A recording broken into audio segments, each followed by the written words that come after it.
Hola, yo les voy a hablar de los ciclos circadianos.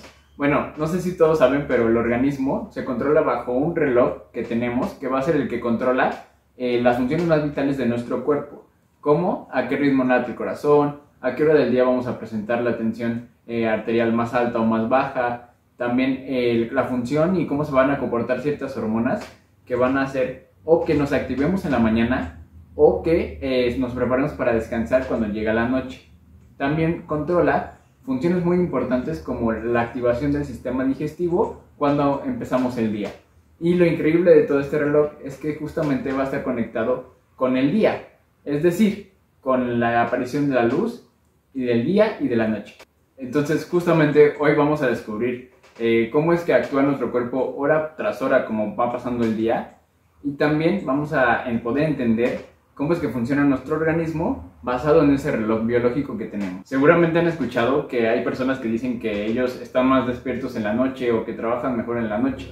Sin embargo, esto no es cierto, ya que el Premio Nobel de la Paz de 2017 justamente se entregó a 3 investigadores que descubrieron que la acumulación de una proteína que se secreta en la noche es justamente la que va a controlar el ciclo circadiano. Este ciclo es muy importante ya que va a controlar muchos aspectos, como puede ser la cantidad de energía, la capacidad de poner atención, algunas hormonas, incluso la temperatura o la presión arterial. Como pueden ver, es muy importante porque estamos viendo que hay un ciclo donde nuestro cuerpo va a tener más capacidades metabólicas para hacer diversos procesos. Eso significa que si nosotros no hacemos las tareas a las horas que nuestro cuerpo lo indica, pues vamos a desfasar y a causar un desorden en nuestro reloj biológico y en nuestro ciclo circadiano. Y bueno, suponiendo que nosotros llevamos el orden correcto de nuestro ciclo circadiano, esto significa y nos indica, según las investigaciones, que deberíamos estar despertando como a las 6 de la mañana, momento en el que tenemos un pico muy alto de cortisol, que es la hormona del estrés. Eso no significa que sea negativo, de hecho es muy positivo, ya que esta hormona lo que va a hacer es justamente pues despertarnos, activarnos. Y a las 6 de la mañana es cuando va a tener su pico más alto y cuando sería el momento idóneo para despertarse. No sé si a ustedes les ha pasado que a veces no tienen pendientes, no van a ir a la escuela, no van a ir a trabajar y aún así se despiertan a las 6 o 7 de la mañana y no se vuelven a dormir. Cuando llega a pasar esto es justamente porque el cortisol está en su punto más alto. Como está en su punto más alto, nuestro cuerpo tiende a despertarse sin que nosotros tengamos alguna alarma y a despertarse solo. Posteriormente a esto, a las 6:30 de la mañana se va a presentar otro proceso en el cual vamos a encontrar un aumento en la presión arterial. Este aumento tampoco es malo, sino que lo que le va a indicar al cuerpo es terminar con los procesos parasimpáticos del sistema nervioso para ahora sí terminar totalmente el ciclo de sueño del que acabamos de despertar. Y un poquito más tarde, a las 7:30, nuestro cerebro, específicamente en un lugar que es la glándula pineal, dejará de secretar la melatonina, que la melatonina es justamente la que va a provocar esta sensación de sueño y que nos va a poner a descansar. Y un poco más tarde, una hora después, en una parte de nuestro cerebro que se llama glándula pineal, el cerebro se va a encargar de dejar de producir melatonina. Esto quiere decir que a partir de las 7:30 se corta por completo la producción de melatonina, lo cual va a provocar que nos sea mucho más difícil quedarnos dormidos. También tenemos que a partir de las 8:30 de la noche va a empezar un proceso y activarse un sistema muy importante que es el sistema digestivo. Justamente va a empezar a activar nuestros intestinos y esto tiene mucha lógica, ya que si lo piensan, pues toda la noche tenemos un bloqueo digestivo en el cual obviamente nuestro cuerpo actúa para que en la noche pues no nos ande del baño y justamente en la mañana, muy temprano, 8:30, es cuando el ciclo circadiano normalmente debería de activar el sistema digestivo. Esto quiere decir que normalmente va a haber un bloqueo de la supresión del deseo de hacer del baño y se va a activar y va a tener un pico más alto justamente a los horarios ya mencionados, que son alrededor de las 8:30 de la mañana. Como se mencionó, ya bloqueamos la actividad parasimpática, o por lo menos la controlamos. Eso quiere decir que ahora se va a activar la actividad simpática. Entonces, nuestro cuerpo va a estar mucho más alerta y va a prestar mucho más atención a las cosas que le pasen en su día. Esto va a tener un pico más alto alrededor de las 10 de la mañana. Eso quiere decir que es importante que dejes todas tus actividades donde tienes que concentrarte más o poner más atención alrededor de las 10 de la mañana, que es justamente cuando vas a poder hacerlo de mejor manera. Y justamente después de esta capacidad de poner más atención y estar más alerta, Después de unas horas, alrededor de las 14 y 15 horas, va a ser el pico más alto para que nosotros realicemos actividades motrices y también para que tengamos actividades y reflejos más alertas. Como mencionamos en el inicio, los ciclos circadianos van a estar controlados y nuestro cuerpo se va a dar cuenta de en qué momento es gracias a la luz del día. Esto antes era mucho más sencillo, ya que no había mucha luz. Era muy obvio cuando ya era noche y nuestro cuerpo podía detectarlo. Ahora nosotros generamos mucha luz artificial. También utilizamos muchos aparatos que nos generan luz directa a nuestro rostro. Por eso se recomienda en la noche no estar con el celular muy cerca o con la tablet o iPad también muy cerca y con mucho brillo. Justamente esto puede desajustar o hacer creer a nuestro cuerpo que es un momento del día diferente y entonces desequilibrar totalmente nuestro ciclo circadiano. Y esto se ve muy claro, no sé si ustedes han visto cuando en la noche hay un faro muy grande encendido, que justamente los insectos van y se pegan a él, y es porque no solo nosotros tenemos este ciclo circadiano, sino que cualquier ser vivo en la Tierra se dice que se maneja bajo estos ciclos. Entonces, por ejemplo, cuando nosotros prendemos ese faro, lo que piensan estos animales es que los confundimos y justamente desorientamos su ciclo circadiano. Justamente el estar en contacto con tanta luz artificial que el humano ha generado, estar en contacto con tantas pantallas, pues va a modificar que el núcleo donde se controla el ciclo circadiano, que es el núcleo supraquiasmático, pues tenga dificultades para poder administrar y controlar los tiempos de nuestro organismo y de justamente este reloj biológico que tenemos. Bueno, para concluir con la introducción del ciclo circadiano, vamos a hablar de algunos aspectos que también son muy importantes en su control y su modulación. Por ejemplo, la temperatura. La temperatura es muy importante en nuestro cuerpo y justamente va a tener un pico más alto alrededor de las 10 de la noche. Después, en la madrugada, ya que nosotros estemos dormidos, esa temperatura va a ir disminuyendo. Es decir, cuando nos vamos a dormir podemos tener la temperatura alrededor de 36 punto algo, que es más o menos el promedio, ya rozando los límites más altos, y que la madrugada se baje a lo mejor a 35 punto y algo, que esta disminución de la temperatura tiene una explicación, y esta explicación es justamente porque estamos en un periodo de descanso. Entonces nuestro organismo y nuestro cerebro entienden que no tienen que gastar energía tal vez en ese momento en darnos más temperatura, sino que lo pueden utilizar para otros aspectos y a otros procesos que generalmente van a ser pues de recuperación. Y además de procesos de recuperación, también de regeneración. Por ejemplo, en la noche lo que nuestro cuerpo va a hacer es liberar más hormona GH, que es la hormona de crecimiento.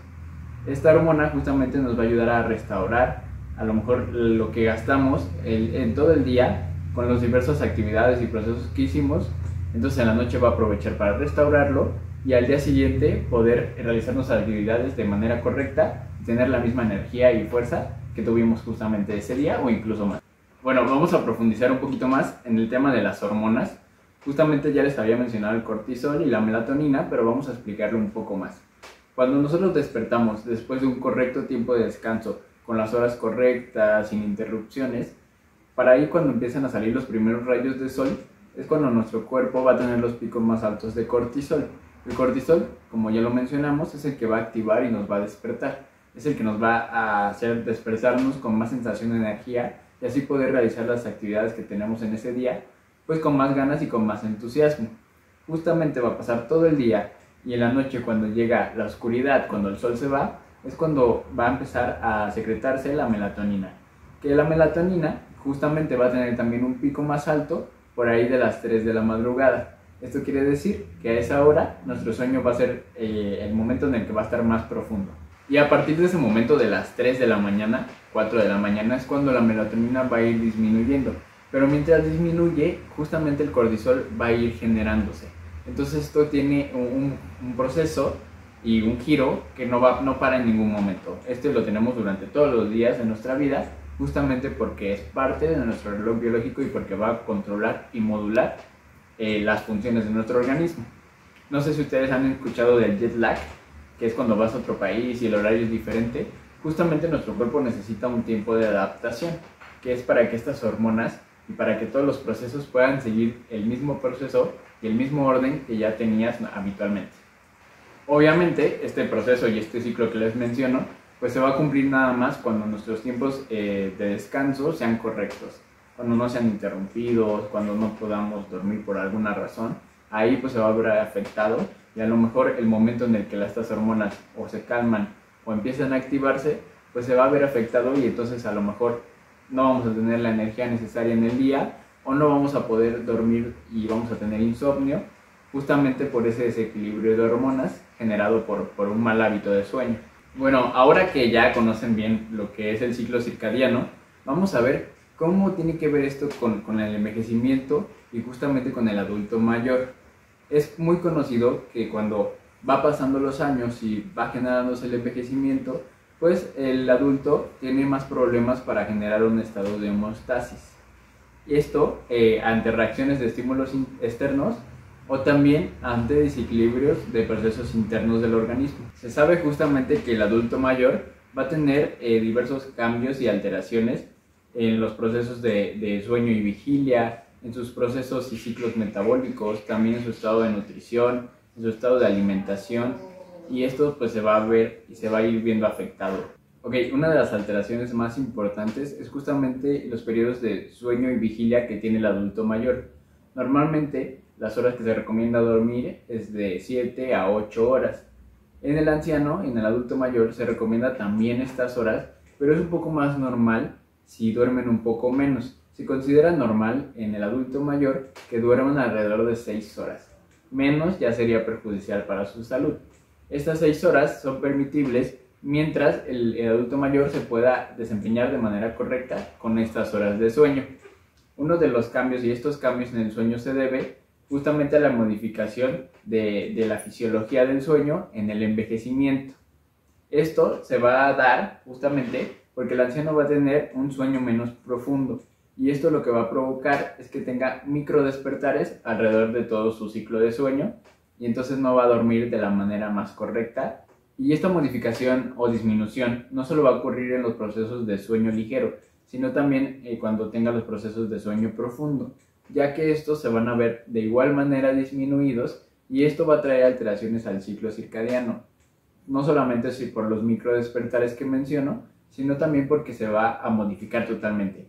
Se dice que normalmente en el adulto mayor lo que pasa es que se atrasa el ciclo circadiano, es decir, al adulto mayor le da sueño un poco más temprano, se va a la cama a dormir, pero justamente también se va a despertar más temprano que lo que hacía habitualmente antes de que empezara a envejecer. Y esto es un problema grave, ya que el adulto mayor va a sentir que no descansó y que no durmió lo suficiente, incluso si duerme esas 6 a 8 horas.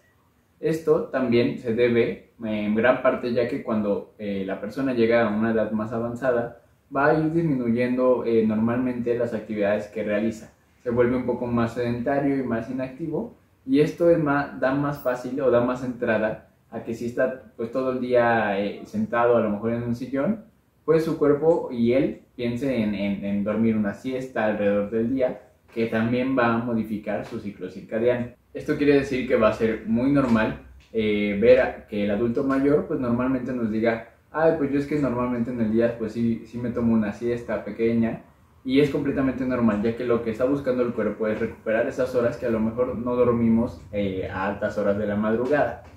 Esto debe diferenciarse y ponerse atención, ya que es normal, pero si el adulto mayor tiene una necesidad muy grande de estar todo el tiempo dormido durante el día, pues puede ser alguna otra situación que debe atenderse. Lo normal es que él tome una siesta, a lo mejor de media hora, de un poco menos de una hora, que pueda recuperar esa hora que tal vez que le faltó durante la noche. Aquí es donde se relaciona todo con la introducción que les di.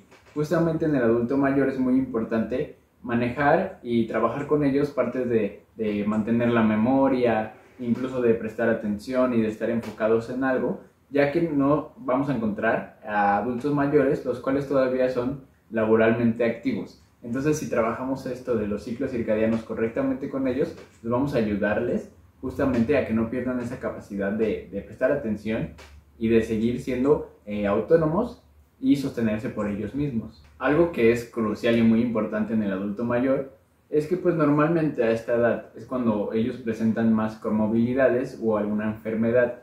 Estas enfermedades por sí solas o también, muy importante, con el uso de medicamentos, pues algunos de estos pueden propiciar justamente que el adulto tenga la necesidad de descansar o que le genere esa sensación de sueño.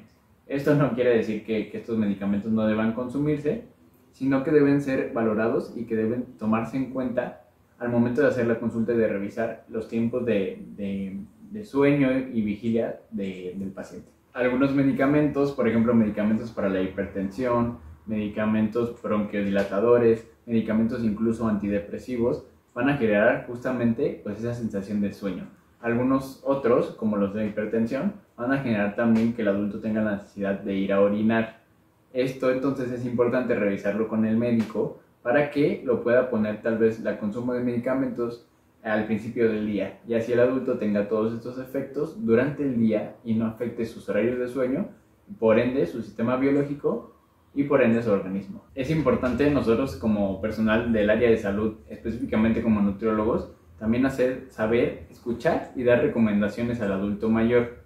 Si nos pregunta más o menos que cuánto debería tomar en una siesta durante el día, pues hay diversas literaturas, las cuales todas, la mayoría están de acuerdo en que la siesta correcta es de alrededor de media hora y se recomienda más justamente después de hacer la comida, que es como el momento idóneo para realizar la siesta.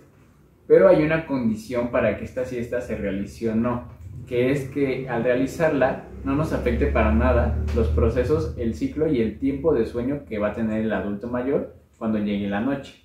La cantidad de luz que el adulto mayor recibe es muy importante, ya que el adulto va perdiendo su agudeza visual con el envejecimiento y también el cristalino va perdiendo la capacidad de recibir la luz y de transmitir la información.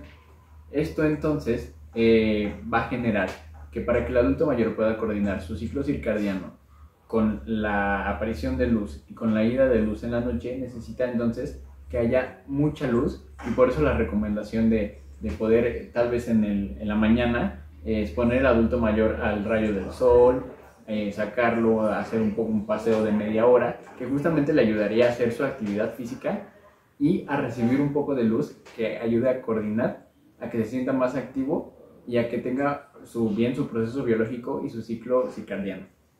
Bueno, y para concluir, pues es muy importante esta edad y esta etapa de la vida. Es muy importante no dejar solos a nuestros adultos mayores. La verdad es que de repente pues ellos tienen una situación más difícil, a lo mejor no tienen tanto acompañamiento de su familia, y nosotros justamente vamos a atenderlos y a buscar comprender lo que nos comentan. Importante hacer las recomendaciones adecuadas y detectar, porque muchas veces llegan y dicen, no, pues a lo mejor tiene problemas de ánimo, o está durmiendo mucho en el día, o no puede concentrarse, no sé, tiene algunos problemas como o alguna cefalea, algún tipo de situación que es importante detectar y poder analizar si no está relacionada con la falta de sueño y con que justamente está teniendo una alteración de este ciclo circadiano y de este proceso biológico y reloj biológico que tenemos en nuestro interior, en nuestro organismo.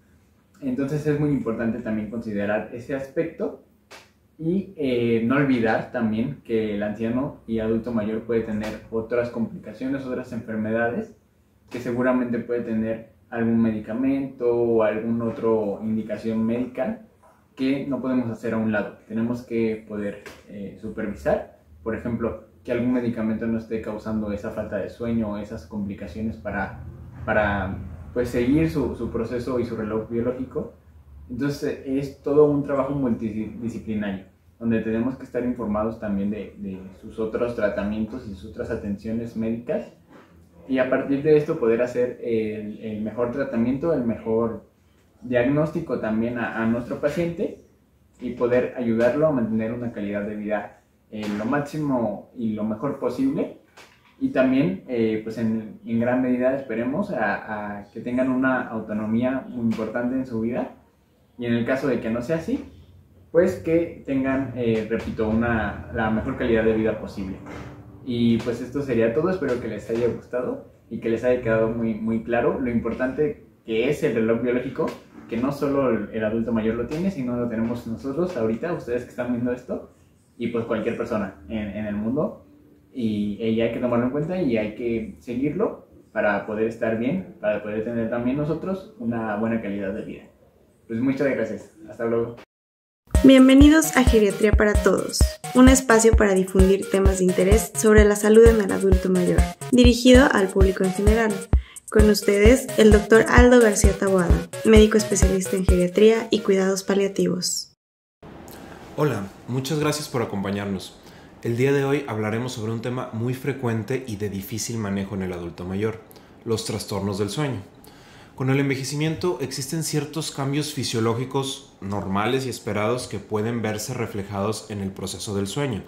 Sin embargo, también hay muchas alteraciones de salud que de forma secundaria pueden tener efectos en el proceso de sueño. La reacción de la familia puede variar, pero por lo general la mayor preocupación se presenta cuando el adulto mayor no puede dormir. Momento en el cual podemos de buena voluntad tratar de iniciar tratamientos que en la mayoría de los casos terminan siendo contraproducentes. Para hablar más al respecto, hoy nos acompaña una experta en el tema, una excompañera mía de la residencia de la formación de geriatría en el IMSS, Centro Médico Nacional La Raza de la Ciudad de México, la doctora Yasmín Gámez Escalante. Después de terminar su especialidad en geriatría, la doctora Yasmín continuó sus estudios en la Clínica de Trastornos de Sueño de la UNAM, en el Hospital General de México, también en la Ciudad de México. Bienvenida, Yasmín, gracias por acompañarnos el día de hoy. Por favor, cuéntanos un poco sobre los cambios normales y los trastornos más frecuentes del sueño en los adultos mayores. Hola Aldo, gracias por la invitación a este foro. Es un gusto poder compartir con todos ustedes parte de mi conocimiento, hoy especialmente enfocado a los adultos mayores. Sí, es importante conocer, como bien dices, los cambios fisiológicos o esperados en el sueño en este tipo de población para así poder identificar lo que son las partes anormales o algún trastorno. Vamos a empezar por lo más frecuente.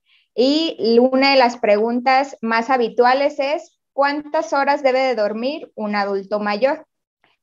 Es sugerido que este tipo de población duerma entre 7 y 8 horas. Sin embargo, hay adultos mayores los cuales duermen de 5 a 6 horas. Y esto es esperado o puede suceder a otros cambios que se presentan en el sueño. Entonces, la pregunta ¿es normal o no? Y esto es importante que lo tomemos en cuenta para decir si es esperado o no en base a si tiene repercusión en las actividades de la vida diaria del adulto mayor. Si no tiene repercusiones, entonces esto no va a ser considerado como un trastorno a pesar de dormir un poco menos.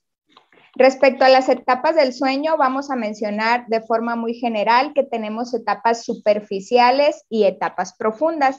Las etapas superficiales, que son etapas conocidas como etapa 1 y 2, en el adulto mayor van a aumentar, pero las etapas profundas, que son las etapas 3 o sueño MOR, estas etapas van a disminuir. Por lo tanto, en el día, el adulto mayor, a forma de compensar estos cambios, va a tener mayor necesidad de tener una siesta. Entonces, en los adultos mayores es más frecuente la presencia de siestas durante el día, siempre y cuando esto no tenga repercusión en sus actividades básicas de la vida diaria. También hay sustancias que se modifican con el envejecimiento, como son la melatonina. La melatonina es una hormona que dentro de sus funciones, la principal va a ser ayudarnos a inducir el sueño y a las etapas profundas. En el adulto mayor, esta sustancia, esta hormona va a estar disminuida en comparación a las personas jóvenes. Por lo tanto, esto nos va a repercutir también en las etapas del sueño. A su vez, esta sustancia va a tener una secreción de forma más temprana durante el atardecer en comparación a los adultos jóvenes. Y esto es conocido como fase de sueño adelantado. Va a haber una fase temprana. ¿Y cómo se va a manifestar esto? En que el adulto mayor va a tener la sensación de ir a dormir más temprano o la somnolencia se va a presentar de forma más temprana y la necesidad va a ser más temprana de ir a la cama. Por lo tanto, los adultos mayores van a tener sueño más pronto, pero también durante la mañana su despertar puede ser más temprano en comparación a los adultos jóvenes. Y esto puede darle la sensación a los adultos mayores de no dormir lo suficiente o que ya no puedan conciliar el sueño a pesar de que es una hora muy temprana durante la mañana. Una de las quejas que con más frecuencia nos encontramos en la consulta de geriatría es no poder dormir. Pero ¿cómo se define el insomnio? ¿Es no poder dormir para nada? ¿No poder dormir cuando uno quiere? ¿No poder dormir una determinada y específica cantidad de tiempo? ¿Cómo lo identificamos? Es una pregunta muy importante y muy frecuente durante la consulta. Para identificar la presencia de insomnio debemos de saber que se puede presentar al iniciar, al querer dormir, se puede presentar durante el transcurso de la noche o en la mañana al despertar.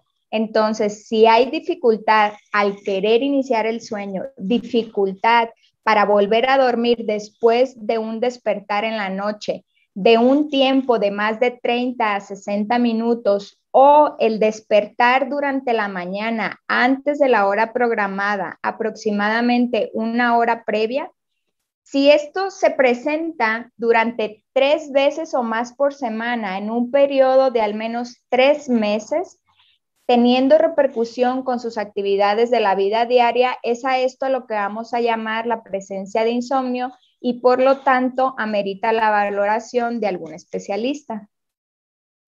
Es muy interesante eso último que comentas. En una población como la de nuestro país, que generalmente tiene problemas de sobrepeso, pueden ser muy frecuentes los trastornos respiratorios del sueño.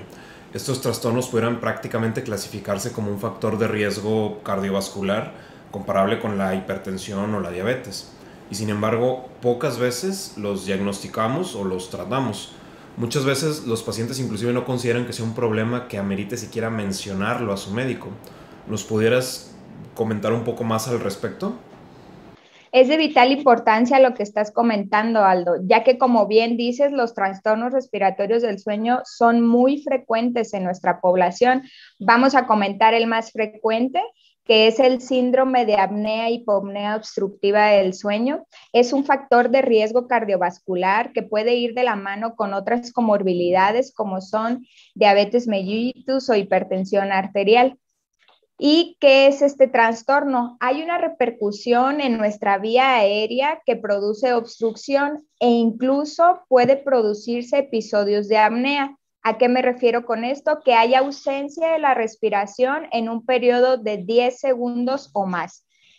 Este trastorno se acompaña de síntomas principalmente como son ronquidos, cansancio, somnolencia excesiva durante el día, puede haber fallas de memoria, alteraciones en el estado de ánimo y todo esto sin conocer que se tiene un trastorno. Por lo tanto, al identificar estos datos que hemos comentado, sería importante tener una valoración. Bueno, pues ahora quisiera pasar a mi parte favorita de este tema, los fármacos asociados a trastornos de sueño en el adulto mayor. Cuando digo favorita no es que me guste para nada, todo lo contrario, pero creo que es un área de oportunidad enorme que tenemos para mejorar la calidad de vida de nuestros pacientes y muchas veces lamentablemente queda relegada a segundo plano. ¿Qué nos pudieras comentar al respecto? Sí, claro. Como bien sabemos, nuestra población adquiere muchos fármacos sin necesidad de que tengan la prescripción de algún médico, lo cual favorece que al momento de que el adulto mayor tenga alguna queja, pues adquiera este tipo de fármacos y por lo tanto puedan tener alguna repercusión. Vamos a mencionar de los fármacos que se usan más frecuentemente en este tipo de poblaciones. Por ejemplo, hay diuréticos, que son fármacos que se utilizan para retención de líquidos o para manejo de hipertensión, los cuales que si son administrados de forma incorrecta, ya sea en dosis o en horarios incorrectos, pueden propiciar que durante la noche tenga mayores despertares, hay mayor interrupción del sueño. Tenemos otros fármacos como son las benzodiazepinas. ¿Cuáles son estas? De los más comúnmente es el clonazepam, el diazepam, el alprazolam. Son fármacos que si se prescriben durante un tiempo prolongado pueden repercutir e incluso empeorar el sueño. ¿Qué es lo que puede pasar? Pues que tengamos otros efectos adversos como mayor somnolencia durante el día y esto ocasionar la presencia de caídas y fracturas, fallas de memoria, entre algunos otros efectos. Comentando en algunos otros fármacos, sabemos que estas poblaciones tienen consumo también de antidepresivos, por mencionar algunos, la sertralina, el escitalopram, la amitriptilina. Estos fármacos también pueden repercutir durante el sueño si no son administrados de forma adecuada, repito, en la parte de horarios y en la dosis en la que se indican. Tenemos otros fármacos como son los antihipertensivos, como el metoprolol, también pueden tener repercusión en esto.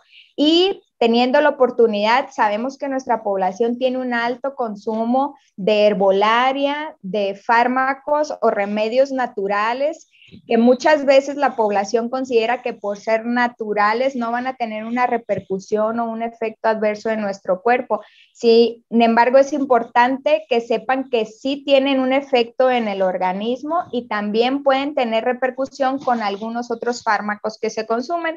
Por lo tanto, es importante no tener consumo de fármacos si no son prescritos por algún médico y solo tomarlos por el tiempo que se les indique. Al comentarle yo a los pacientes que les quisiera ir reduciendo algún medicamento para el sueño, que suele ser alguna benzodiazepina, muchas veces me preguntan qué van a tomar en su lugar, para no sentir que sea imposible conciliar el sueño. Ahí es donde entran las medidas de higiene del sueño, que deben individualizarse para cada caso, y pues es un tema muy amplio, pero ¿qué nos pudieras contar resumidamente al respecto? Sí, claro, las medidas de higiene de sueño son la primera línea para todos los trastornos, incluso para personas que no tienen trastorno de sueño, y son para toda la población para mantener una mejor calidad y una mejor cantidad del sueño.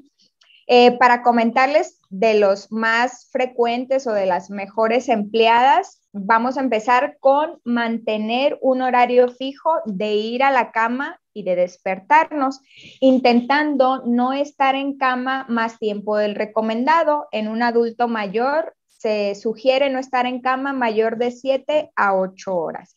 Se debe utilizar la recámara solo para dormir o para tener intimidad. Se debe evitar el uso de aparatos electrónicos en la recámara, como son televisión, celular, computadora, al igual de limitar su uso 2 horas previas antes de irse a dormir para evitar la estimulación.